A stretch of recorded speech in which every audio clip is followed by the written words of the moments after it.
सिंधुदुर्ग येथील राजकोट येथे उभारण्यात आलेला पूर्णाकृती छत्रपती शिवाजी महाराजांचा पुतळा कोसळल्याची घटना घडली होती।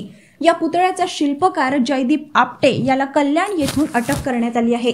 सिंधुदुर्ग राजकोट येथील छत्रपती शिवाजी महाराजांचा पुतळा कोसळल्यानंतर जनमानसात संतप्त लाट उसळली।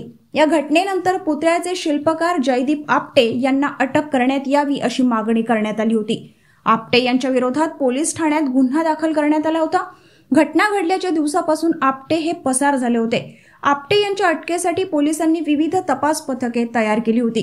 घटना घडल्यानंतर दुसऱ्या दिवसापासून आपटे यांच्या कल्याणमधील बाजारपेठ परिसरातील घराला कुलूप होते। त्यांच्या घरासमोर संभाजी ब्रिगेड यांनी आंदोलन करून त्यांच्या घरावर शिवद्रोही असे लिहिण्याचा त्यांचा फोटो चिटकवण्यात आला होता। त्यांच्या घरासमोर अंडी फोडून निषेध करण्यात आला होता। त्यानंतर त्यांच्या पत्नीची पोलिसांनी चौकशी केली। आपटे यांच्याविषयी माहिती घेतली होती। तसेच त्यांच्या पत्नी त्यांच्या कल्याणमधील घरी परतल्या होत्या। जयदीप आपटे यांना तात्काळ अटक पोलीस पथके मागावर होती। बाजारपेठ पोलिसांना आज अशी माहिती मिळाली की आपटे हा त्याच्या कुटुंबियांना भेटण्यासाठी त्याच्या कल्याणमधील बाजारपेठ येथे घरी येणार आहे। पोलिसांनी आपटेला त्याच्या घरी येतानाच अटक केली आहे। अटक करून तात्काळ पोलीस उपायुक्त सचिन गुंजाळ यांच्या कार्यालयात हजर केले आहे। पोलिसांकडून त्याची पुढील चौकशी सुरू करण्यात आली आहे।